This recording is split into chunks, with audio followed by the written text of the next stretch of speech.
Hello children, how are you all? Fine? Very good. I'm also fine here. And today we are actually having a very bright sunny day and I feel very happy now. I hope you are also happy by sitting in a home. Are you happy? Yes, very good.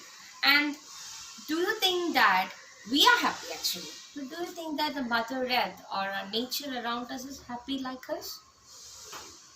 No? Yes? What? You're saying no. Why do you think no? Why do you think our Mother Earth is not happy? Yes, you're right. You think our Mother Earth is not happy since we are destroying our nature. Do you think that destroying our nature is good? No? Okay. Then what do you think? You want to go in harmony with nature? Do you think it is good to be in harmony with nature? Yes. So you think that being in harmony with nature or being in an equalized life with nature can give you as well as nature happiness. Is it? Exactly. The way to live in this earth is like that. Being not trying to dominate earth is right, but being an equal or being in a happy mood or emotionally attached to nature is good rather than destroying our nature.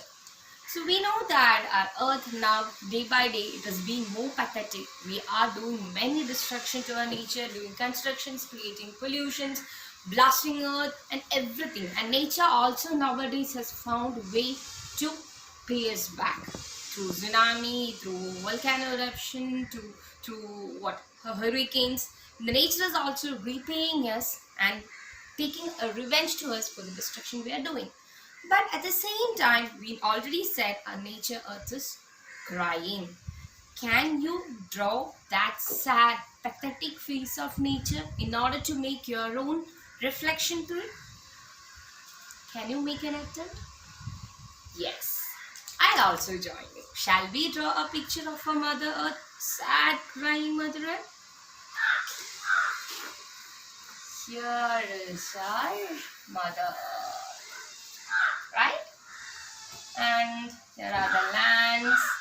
Here are something, we can see oceans over here. And what will be the condition of our Mother Earth? Will she be happy? No, but she's crying. This is the face of our Mother Earth, right? Have you drawn that? Yes, very good.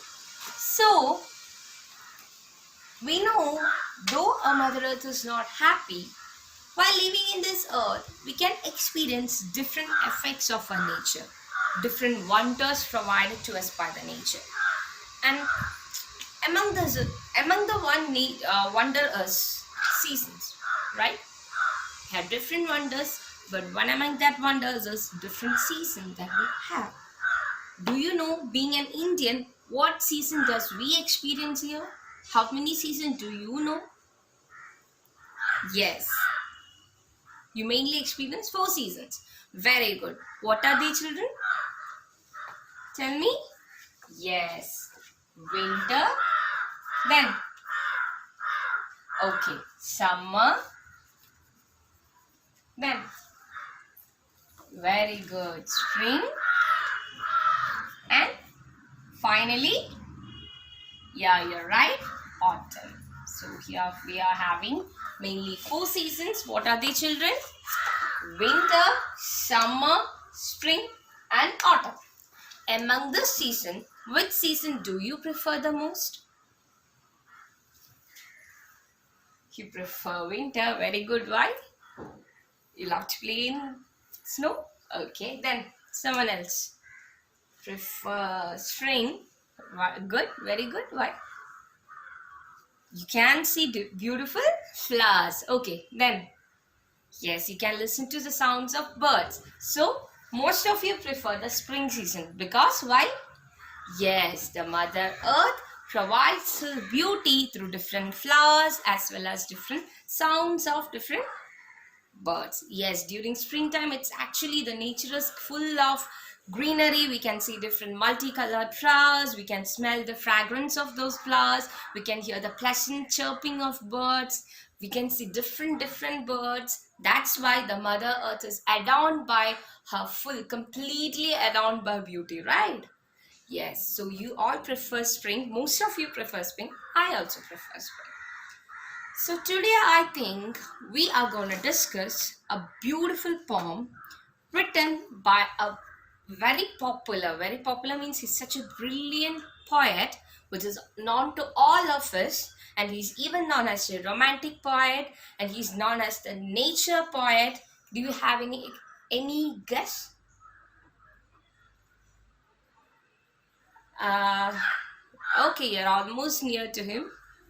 Robert Frost, nature, related to nature then. Yes, very good. Today we are going to discuss a beautiful poem written by the nature poet, a romantic poet, William Wordsworth. And the title of the poem is Lines Written in Early Spring. What is it, children? Lines written in early spring. So we know that being a nature poet, it's obvious that he's gonna write something dealing with nature, and the title even signifies that it is lines written in early spring. Somehow he may be giving the background of the poem as a nature, or maybe spring season. It is clear from the title, right? So let's see what he's going to discuss in the poem. And before that, we should go more deep into the author profile. And here we already have a profile given in your textbook. That is William Wordsworth, 1770-1850, was a major English romantic poet. Who was it, children? He was a major English romantic poet. Lyrical Ballads, a collection of poems written by William Wordsworth and Samuel Taylor Coleridge, made him a major figure in literary circle. So one of his greatest contribution to the literature is Lyrical Ballads, which he not only he was accompanied by Samuel Taylor Coleridge also. He became a poet laureate in 1843. Definitely, he became, being a greater poet, he even was awarded a poet laureate and in 1843. His famous works include Daffodils, Lucy Gray, and the Prelude. In simple, ordinary language, Wordsworth presents nature as an antidote to the corrupting influences of society. He is known as the poet of nature. So he's saying that in most of his work, being a nature poet, being a lover of nature, he gives importance to nature. He sees nature as the antidote for every corruptions that human society do. For him, nature is a medicine, nature is a pacifier, nature is a one who can solidify the soul of every person, every crime. The nature is the best medicine for him, and he's also known as the poet of nature. So who is our poet, children? Yes, who's it? William Wordsworth. Let's see the profile of the author in detail. I hope you can see it is clear to you. What is the name of the author, children? William Wordsworth. Life period 1770 to 1850. Nationality England. Profession poet. He is also a literary critic. Works lyrical ballad, The Borders, Ode to Duty. I just mentioned three works among his creations. So I hope the profile is also clear to you and it is visible to you, and you are also given more information in your textbook. Is it clear? And shall we move on to the chapter, children? Okay. So the chapter name is, the poem is Lines Written in Early Spring by William Wordsworth. I heard 1,000 blended notes while in a grove I sat reclined, in that sweet mood when pleasant thoughts bring sad thoughts to the mind. To her fair works did nature link the human soul that through me ran, and much it grieved my heart to think what man has made of man. Through primrose tufts in the green bower, the periwinkle trail its threads, and my faith that every flower enjoy the air it breathes. The birds around me hopped and played, their thoughts I cannot measure. but the least motion which they made, it seemed a thrill of pleasure. The budding twigs spread out their fan to catch the breezy air, and I must think, do all I can, that there was pleasure there. If this belief from heaven be sent, if such be nature's holy plan, have I not reason to lament what man has made of man? We discuss the poem stanzas in brief, children. Yes. First stanza. I heard 1,000 blended notes while in a grove I sat reclined. In that sweet mood when pleasant thoughts bring sad thoughts to the mind. So the poet begins the poem by saying that one day he was sitting in a grove. He reclined in a grove. That means leaned back and sat in a grove. And while sitting there, he heard the sound of 1,000 blended notes from the nature. That means he could hear the beautiful notes or beautiful songs of birds from the nature, and he was actually having very sweet mood and very thought, and his thoughts were very pleasant. So he was happily sitting in a grove enjoying the blended music of nature or blended notes from the nature. His mood was very pleasant, his thoughts was very pleasant, and everything was fine. But suddenly what happened? Look, suddenly the pleasant mood of him changed, the sweet mood changed, the pleasant thought changed, and the sad thought about man came into his mind. There was sudden alteration of mood from pleasant sweet mood to the sad thought in his mind. His mind was filled with the sad thoughts about man. And this is actually a reference, or he was writing the poem during the French Revolution. Maybe he was writing about the situation of man and situation of man's relationship towards nature during the time of French Revolution. So there was a sudden shift in the mood. Next stanza. To her fair works did nature think, the human soul that through me ran. And much it grieved my heart to think what man has made of man. So in the next stanza, the poet is saying about the misery a man has caused to a man in the face of nature. That means the misery that the man has created for man in nature. Maybe by destroying the nature, or maybe by doing ill activities, or maybe by doing things that are not necessary or not acceptable for the nature. So he's thinking about the misery that man has created in the lap of Mother Nature or face of Mother Nature. And he's also saying that nature's soul is related to humanity. That means the soul of nature is related to the soul of humanity. Both nature and humanity is same or related. So he's saying, what he's saying, the soul of humanity can be related to the soul of nature. Every man and nature is related to each other. Their souls are related, though the man has created mystery in the face of nature. Through primrose tufts in that green bower, the periwinkle trailed its wreaths, and my faith that every flower enjoys the air it breathes.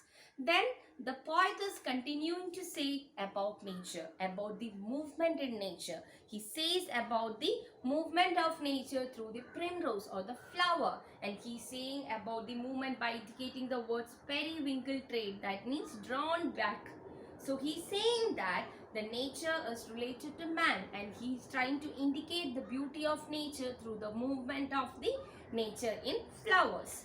And even he's saying that even humans as well as the bird can breathe the essence of nature.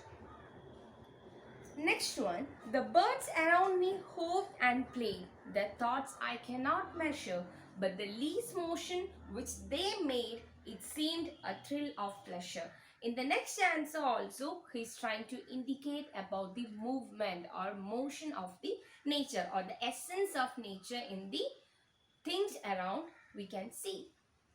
What he is saying? He is saying that the birds hop in front of him. The birds are also under the movement in the influence of nature.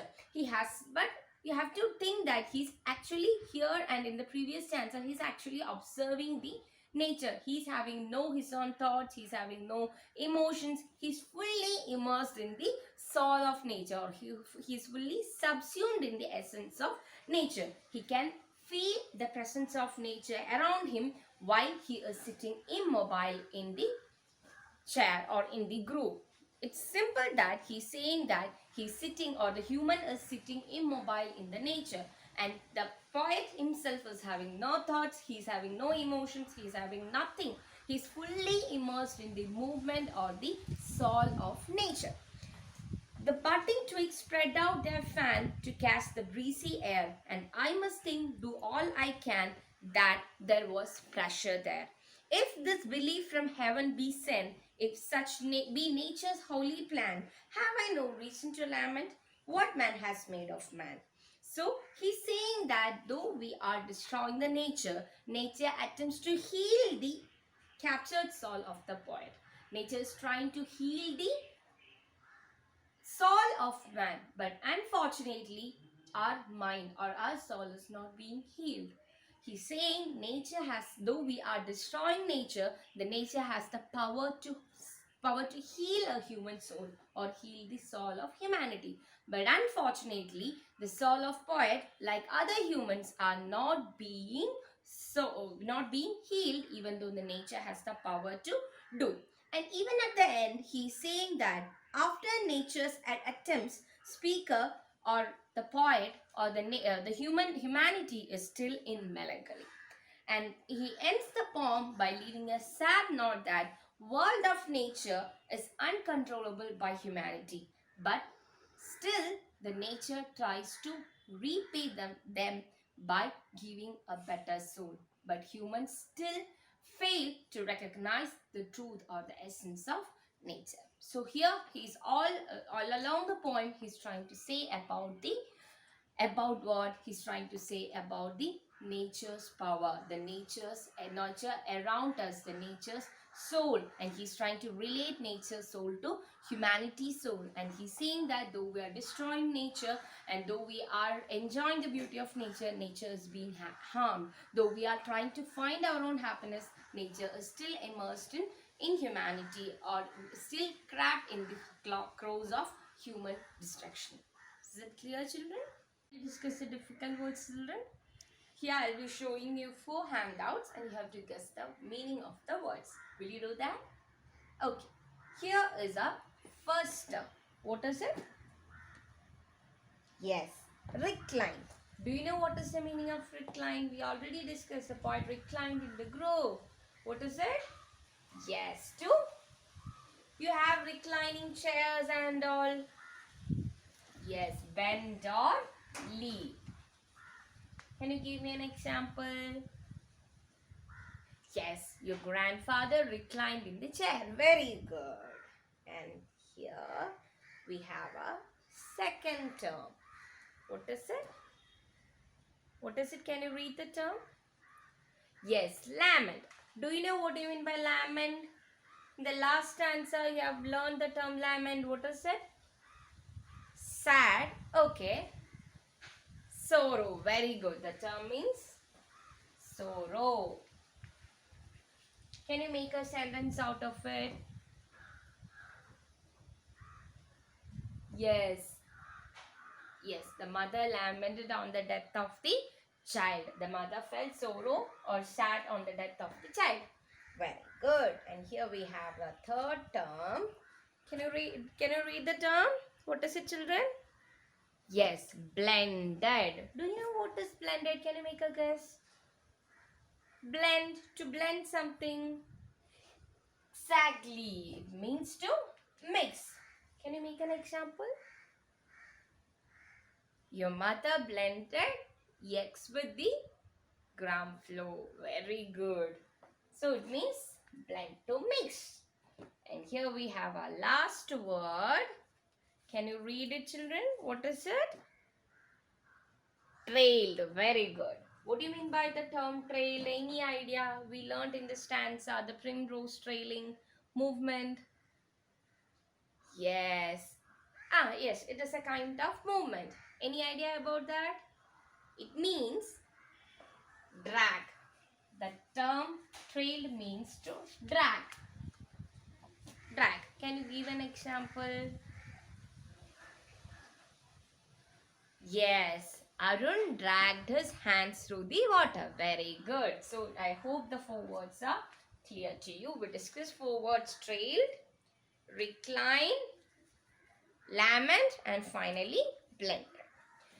And for the time, I hope the chapter is clear for you. And shall we discuss some questions on that? Okay. Who is the author of the poem Lines Written in the Spring? Yes, William Wordsworth. And next question is, what does the expression I sat reclined indicate about the poet's state of mind? I sat reclined, what does it indicate? What was the mood of the poet? Yes, at first, very good. The poet was very pleasant and I was having a happy mood. Then, what happened?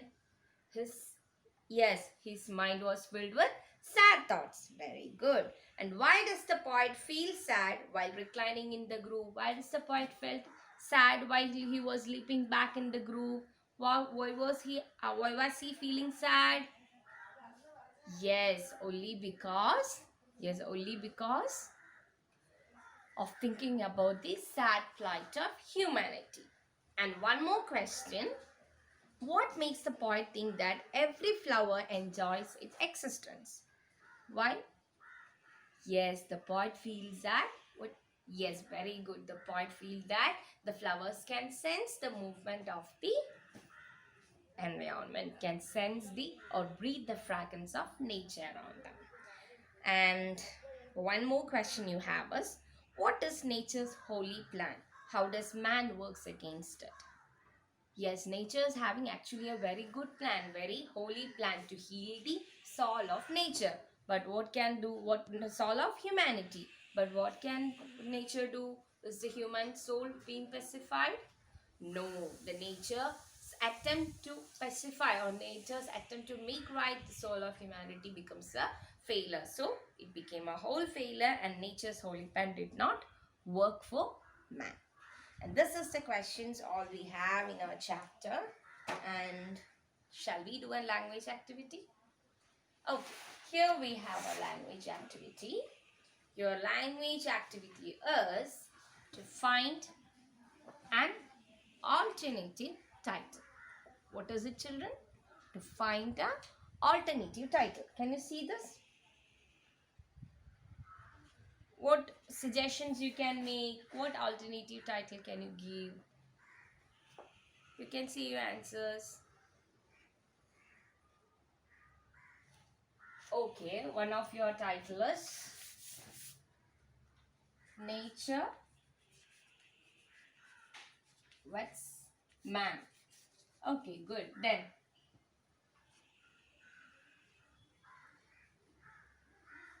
human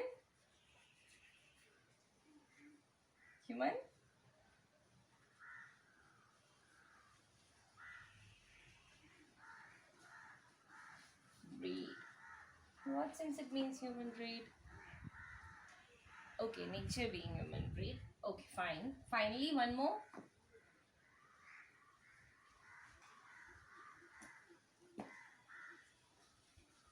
Mother nature. Okay, yeah, give more wonderful suggestions. I hope you have made a good attempt over that, and you'll be having one more language activity. It is just to make a poster to save your mother nature. Would you do that? Okay, very good. Thank you.